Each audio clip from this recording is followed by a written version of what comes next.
बिस्मिल्लाहिर्रहमानिर्रहीम अस्सलाम वालेकुम। Welcome to my new lecture that is on endocrine system. ठीक है जी, जैसे कि हमने पढ़ा पिछले लेक्चर्स में कि हमारी बॉडी में नर्वस सिस्टम है, इस तरह रिसेप्टर्स जो हैं वो सेंस को फील करते हैं, सेंसेशन लेते हैं, फिर वो नर्व इम्पल्स के थ्रू ब्रेन तक जाती है और फिर ब्रेन जो है वो उसको फिर नर्व इम्पल्स के थ्रू मैसेजेस भेजता है। तो वो तो नर्वस सिस्टम था, ठीक है। और वो इस तरह एक्सटर्नल स्टिमुलाई को लेके रिस्पॉन्ड कर रहा था। जो एंडोक्राइन सिस्टम है वो एक अनदर सिस्टम है हमारी बॉडी में जो कि हमारे इंटरनल फंक्शंस को कंट्रोल कर रहा है, ठीक है। और this is very important. Endocrine system uses chemicals to communicate with its effect, ठीक है जी। इसमें भी फैक्टर्स हैं, लेकिन इसमें क्या हो रहा है कि केमिकल्स की मदद से कम्युनिकेशन हो रहा है आपस में। These chemicals are known as hormones, ठीक है। हार्मोन्स इनको बोलते हैं। आपने अक्सर हार्मोन्स का जिक्र बहुत ज़्यादा सुना होगा। हार्मोन डिस्टर्ब हुए हैं, हार्मोन्स ये हो गया है, दिस हार्मोन दैट हार्मोन, अक्सर हम ये सुनते हैं, ठीक है। हार्मोन क्या है? A hormone is a specific messenger molecule synthesize and secreted by endocrine glands, ठीक है जी। एंडोक्राइन ग्लैंड्स जो मालिक्यूल मैसेंजर मालिक्यूल रिलीज़ करते हैं, सिक्रीट करते हैं, उसको हम हार्मोन बोलते हैं, ठीक है जी। एंडोक्राइन ग्लैंड्स जो होते हैं ना वो डक्टलेस होते हैं, उनमें डक्ट्स नहीं होती और वो डायरेक्टली जो है वो अपनी जो सिक्रीशन हैं वो रिलीज़ करते हैं ब्लड स्ट्रीम के अंदर, ठीक है। दे आर डक्टलेस, ठीक है। Blood carries to that hormones to the target organs और tissue upon which they, blood जो है वो उसको उसके टारगेट टिश्यू तक या ऑर्गन तक पहुंचा देता है, जहाँ पर फिर वो एक्ट करता है, ठीक है। तो जो एंडोक्राइन ग्लैंड्स के साथ साथ हमारे बॉडी में एक्सोक्राइन ग्लैंड्स भी हैं जो कि डक्ट्स के साथ हैं, ठीक है। ये ग्लैंड्स जो हैं have ducts to secrete their secretion, for example digestive gland और स्किन ग्लैंड्स, इनमें डक्ट्स होती हैं और ये डक्ट्स के थ्रू जो है वो एक्ट अपना रिलीज़ करते हैं अपने सिक्रेशन को। जबकि जो एंडोक्राइन ग्लैंड्स हैं वो डक्टलेस हैं और डायरेक्टली अपने ब्लड स्ट्रीम के अंदर अपनी जो सिक्रेशंस हैं वो रिलीज़ करते हैं, ठीक हो गया। एंडोक्राइन सिस्टम का फंक्शंस क्या हैं? बेसिकली जो बहुत सारे फंक्शन हैं, जो मेजर फंक्शंस हैं, ये क्या करते हैं? रेगुलेट करते हैं ग्रोथ को, रिप्रोडक्शन को, maintenance of glucose concentration in blood, reabsorption of water in kidney. ये जो है बहुत सारे फंक्शंस हैं जो रेगुलेट करते हैं एंडोक्राइन ग्लैंड्स, ठीक है। ये एंडोक्राइन सिस्टम जो बॉडी के अंदर चल रहा है इन सब चीज़ों को रेगुलेट करता है।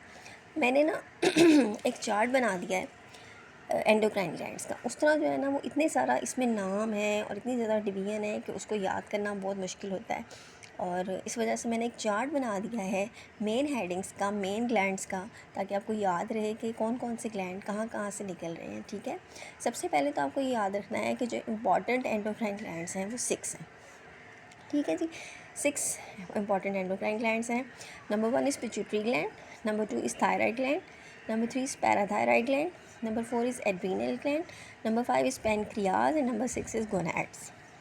ये 6 जो है वो इम्पॉर्टेंट एंडोक्राइन ग्लैंड्स हैं और फर्दर इनमें से ही जो है वो हम हार्मोन्स बताएंगे कि कौन कौन से निकलते हैं। सबसे पहले पिट्यूटरी ग्लैंड।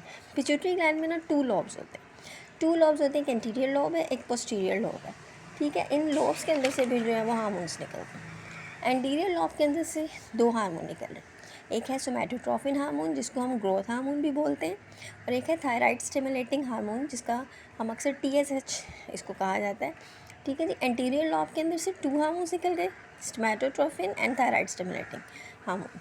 पोस्टीरियर लॉब के अंदर से भी 2 हार्मोन्स निकलते हैं, एक ऑक्सीटोसिन है और दूसरा वैसोप्रेसिन है। पोस्टीरियर लॉब में से ऑक्सीटोसिन और वैसोप्रेसिन निकलते हैं। वैसोप्रेसिन का दूसरा नाम है एंटी डायरेटिक हार्मोन, ADH, ठीक हो गया। अच्छा, पिट्यूटरी ग्लैंड के बाद जो सेकंड ग्लैंड हमारा आता है एंडोक्राइन ग्लैंड, वो है थायराइड ग्लैंड। जो थायराइड ग्लैंड है, थायराइड ग्लैंड में से 2 हार्मोन्स निकलते हैं। ये लार्जेस्ट ग्लैंड है, largest gland of the our body is endo thyroid gland, ठीक है। थायराइड ग्लैंड, ये आपके ऑब्जेक्टिव क्वेश्चन हो सकता है, which is largest endocrine gland, thyroid gland, ठीक है जी। थायरॉक्सिन और कैल्सीटोसिन 2 हार्मोन्स थायराइड ग्लैंड में से निकलते हैं, थायरॉक्सिन एंड कैल्सीटोनिन, ठीक हो गया। नंबर 3 पे जो पिट्यूटरी ग्लैंड है वो पैराथायराइड ग्लैंड्स है, ठीक है जी। ये 4 ग्लैंड्स हैं, पैराथायराइड ग्लैंड जो हैं वो 4 ग्लैंड्स हैं, और इनमें से जो हार्मोन्स निकलते हैं वो पैराथॉर्मोन कहलाते हैं, ठीक है जी। पैराथॉर्मोन पैराथायराइड में से निकला है। नंबर 4 पे है एड्रीनल ग्लैंड्स। एड्रीनल ग्लैंड्स जो जितने भी हैं ना उनके 2 पार्ट्स हैं, एक एड्रीनल मेडुला है और एक एड्रीनल कॉर्टेक्स है। जो एड्रीनल मेडुला है उसमें से एपिनफ्रीन या इसको हम एड्रीनलिन भी बोलते हैं। एपिनेफ्रिन को एड्रीनलिन भी बोला जाता है। और एड्रीनल कॉर्टेक्स में से निकलते हैं कॉर्टिकोस्टेरॉइड्स। जितने भी हार्मोन्स एड्रीनल कॉर्टेक्स से निकलते हैं वो कॉर्टिकोस्टेरॉइड्स कहलाते हैं। ठीक हो गया जी। नेक्स्ट है पेनक्रियास। नंबर 5 पे जो हमारा हार्मोन है वो है पेनक्रियास। अब पेनक्रियास में से पेनक्रियास जो है ना वो एक ऐसा एंडोक्राइन हमारा ग्लैंड है जिसका एक्सोक्राइन पार्ट भी है और एंडोक्राइन पार्ट भी है। जो एक्सोक्राइन ग्लैंड इसमें से निकलते हैं वो डाइजेस्टिव एंजाइम्स वगैरह उसमें से डक्ट्स के थ्रू स्मॉल इंटेस्टीन में जाते हैं। जो एक्सोक्राइन ग्लैंड्स हैं वो डाइजेस्टिव एंजाइम रिलीज़ करते हैं जो स्मॉल इंटेस्टीन में डक्ट के थ्रू जाते हैं। ठीक है। और जो एंडोक्राइन ग्लैंड्स हैं, अब एंडोक्राइन ग्लैंड्स में इसके ग्रुप ऑफ एंडोक्राइन ग्लैंड्स है, ग्रुप ऑफ एंडोक्राइन सेल्स हैं। ग्लैंड्स के अंदर ग्रुप ऑफ एंडोक्राइन सेल्स है जिसको हम बोलते हैं आइसलेट्स ऑफ लैंगरहैंस। ठीक है जी। ग्रुप ऑफ एंडोक्राइन सेल्स जो कि पेनक्रियास के एंडोक्राइन पार्ट में है ना उसको आइलेट्स ऑफ लैंगरहैंस बोला जाता है। और आइसलेट्स ऑफ लैंगरहैंस जो हैं वो 2 हार्मोन्स रिलीज़ करते हैं, that is insulin and glucagon. ठीक है जी। इंसुलिन एंड ग्लूकागोन पेनक्रियास में से निकलते हैं। ठीक हो गया। उसके बाद गोनैड्स जो है 6 पार्ट है और ये बेसिकली जो रिप्रोडक्टिव ऑर्गन्स हैं ना हमारी बॉडी के उनको गोनैड्स बोला जाता है और ये सेक्स हार्मोन्स रिलीज़ करते हैं। गोनैड्स जो हैं मेल्स में जो होते हैं वो टेस्टिस होते हैं और फीमेल्स में ओवरीज होते हैं। मेल के अंदर टेस्टिस जो हार्मोन रिलीज़ करता है उसको टेस्टोस्टेरोन बोलते हैं और जो ओवरीज हैं उनके अंदर 2 हार्मोन्स फर्दर निकलते हैं, that is oestrogen and progesterone. ठीक है। तो ये मेन चार्ट था सारे एंडोक्राइन ग्लैंड्स का और उनमें से निकलने वाले हार्मोन्स का बेसिक सेंस देने के लिए। इनकी जो डिटेल है वो मैं अपने नेक्स्ट लेक्चर में आपसे इंशाल्लाह ताला डिस्कस करूँगी। Keep watching my video and do subscribe my channel. Thank you. अल्लाह हाफिज़।